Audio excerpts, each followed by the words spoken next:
When we think red and blue, oftentimes we like to pin the two colors against each other, like they were natural rivals from the very beginning.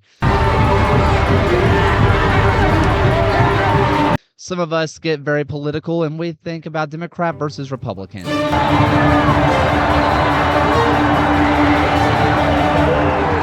Some of us are rather sporty, and we decide, hey, Everton versus Liverpool, Manchester United versus Manchester City, Alabama versus Auburn.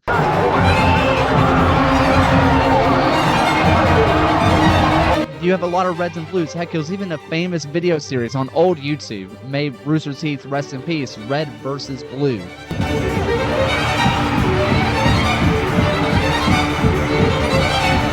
It's just natural to pin those two teams against each other. And we're finally seeing on the pitch today, here at Historic Finley Stadium, red versus blue on the pitch. You see, Finley Stadium is the epicenter for the soccer wars and is a great example of what the U.S. soccer system is like, where just like real life wars, you have battles for land, battles for money, battles for people. No matter what, you want to take control of it. And Chattanooga Red Wolves try to take control of this. But if you look closely, everything around here is still blue. Because despite everything the Chattanooga Red Wolves and the USL, yes, this is coming from the USL Show, the USL tried to do, this team, Chattanooga FC, would not die. They fought battles. They went at each other off the pitch. But finally, for the first time, now in the second round of the U.S. Open Cup, we're going to see Chattanooga Red Wolves versus Chattanooga FC. And it's all going to be at the epicenter, at the heart of where it all took place, Finley Stadium. Let's get inside.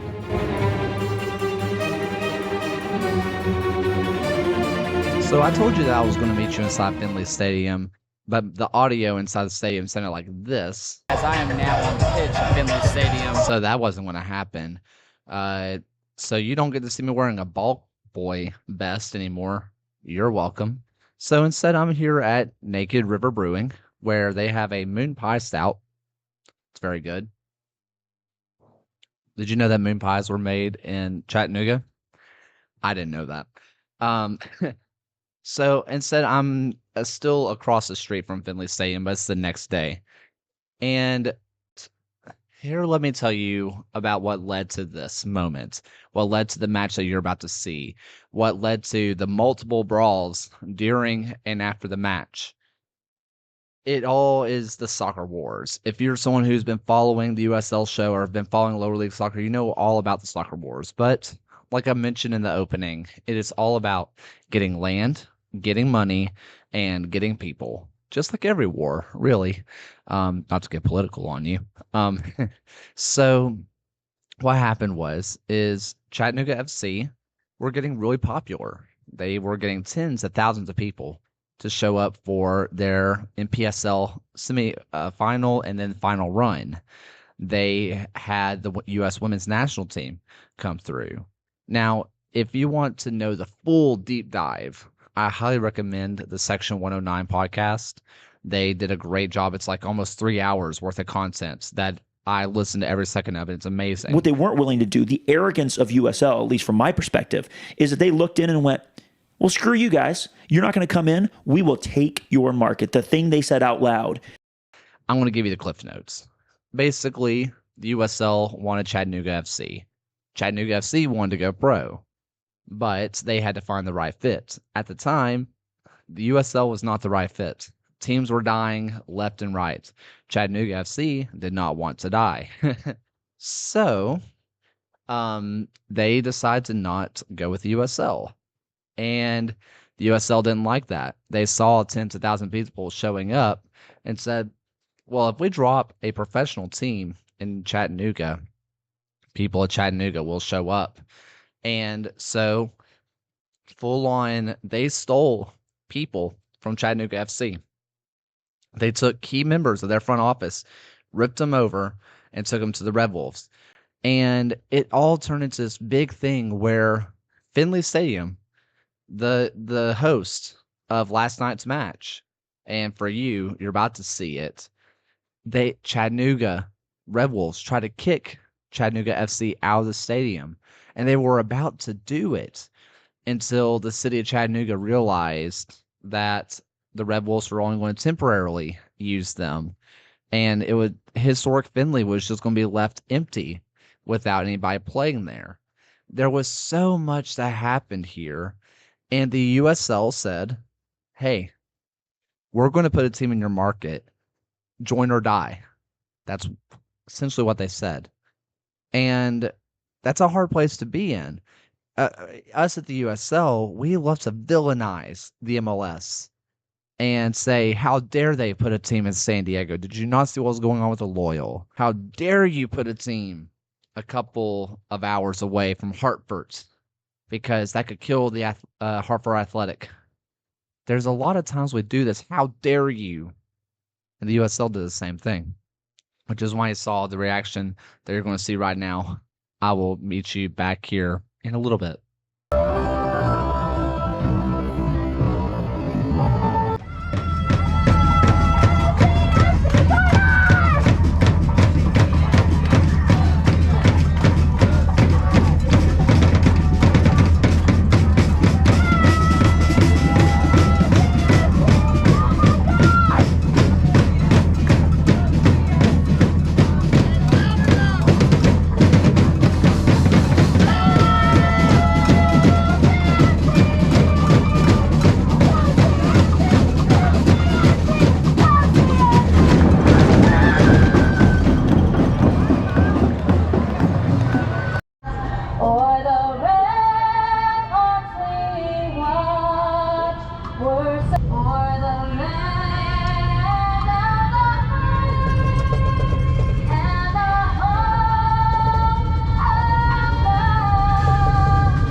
Off his left foot, saved!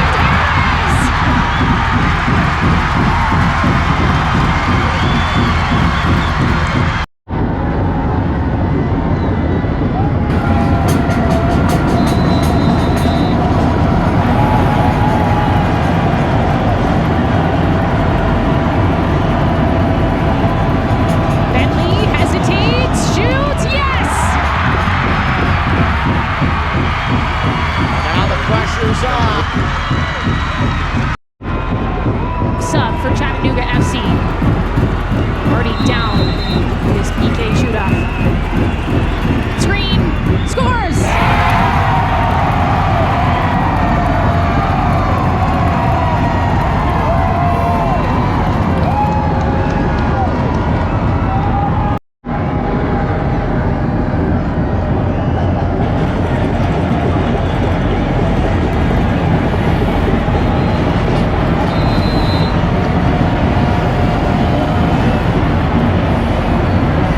Vasquez hits! Red Wolves 2 for 2.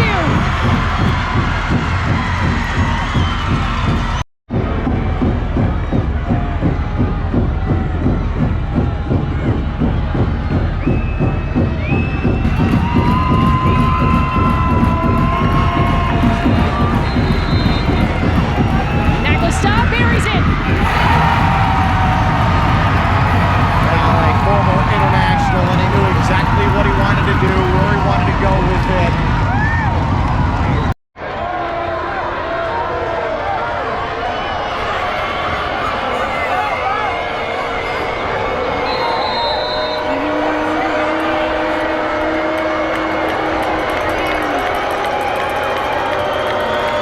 Moves to his left.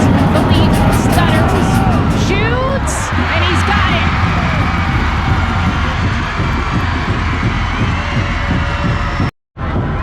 The first penalty.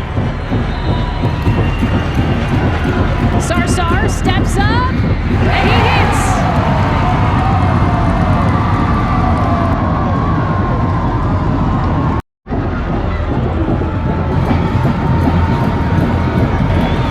Pedro Hernandez. He's played the full 90. Here it goes for the Red Wolves. Hernandez scores!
right, so I'm back for what was me 3 seconds. For you was several minutes of highlights and just seeing the vibe of Finley Stadium.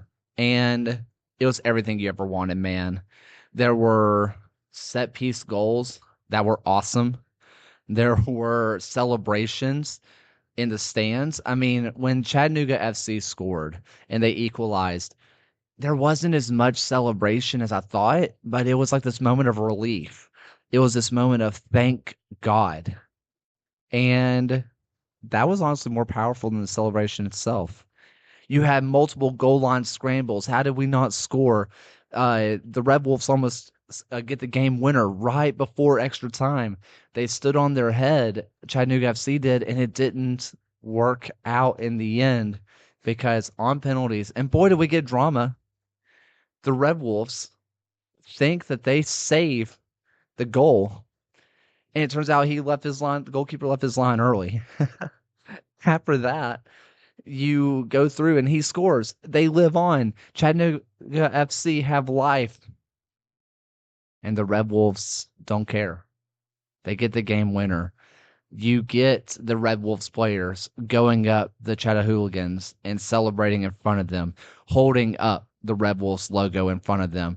You get multiple fights on the field because the players could not accept for Chattanooga FC that someone would taunt their fans, that the lesser of the Chattanoogas would dare do that to the Chattanooga. Meanwhile, the Red Wolves fans are giving it to the FC fans. The Red Wolves fans are saying, like, who are you? Who are you? Like, how dare you think that you're high and mighty? And I heard this a lot before and after the game of Chattanooga FC, we're going to win this match no matter what, whether it be off the field or on it. But the winners are obviously the Red Wolves. And the winners in the end were the fans. I think when we think about the soccer wars and we think about the politics between everything, right? We often like to look over to England and we look at AFC Wimbledon versus MK Dons. MK Dons try to kill AFC Wimbledon. AFC Wimbledon had to work their way up through the pyramid and they're still alive and they fought against each other. Clearly, Chattanooga can support two teams. It's not about, are there enough fans here? Chattanooga has enough fans. This is a soccer city. And if you have not been here to Finley Stadium, or if you've not gone over to East Ridge into that section, and you have not seen the Red Wolves, you know that there's fans here in Chattanooga. You just didn't have to do it the way that you did. And you saw on the field, it meant something to the players. You saw in the stands, it meant everything to the fans of both sides. Because the Red Wolves fans didn't like being villainized. Why is that their problem that the leagues could not figure it out, that the teams could not figure it out? They just want to go see the team closest to them. And instead of being called a sellout and being told that you're just a carpetbagger and you are everything bad with the world, why should Red Wolves fans care? They want to just go watch their local club. And you saw that in the celebrations. You saw that with the Red Wolves players who were getting it all game long. Of you're this, you're that, you're a horrible person, you're playing for a sellout. You should choose to be unemployed than to play for them. Meanwhile, the Red Wolves fans look over, or the players look over, and they see thousands of Red Wolves fans. And just as cathartic as it was for the Chattanooga FC fans to score their first goal, and as cathartic as it was for the Chattanooga FC players to get the goal for their fans, there was just something amazing about seeing the Red Wolves just celebrate and just be like, you know what? If you think we're the villain, we are the villain. You hate us, and we hate you. And that's okay, because in sports, it's all about having a rival. It's all about hating somebody. If we loved everybody in sports, if we loved everybody in soccer, what does it matter? You're just okay with everybody winning. And this level of hatred, wow. Wow. I just don't know what else to say. Chattanooga, you've been a wonderful host. Chattanooga FC, thank you for letting us come out and film and do this. We do appreciate you. For the Red Wolves players, enjoy this. For the Red Wolves fans, enjoy this. Enjoy the magic of the U.S. Open Cup, because I've never seen anything like that. That was different. And if the only time we ever see this is in the U.S. Open Cup, buy your tickets. Because while there may have been 12,000 people in the stands, the next time this match happens, it will be a sellout. Make your way to Chattanooga, Tennessee, because you're not going to see anything like this ever again. Thank you for watching.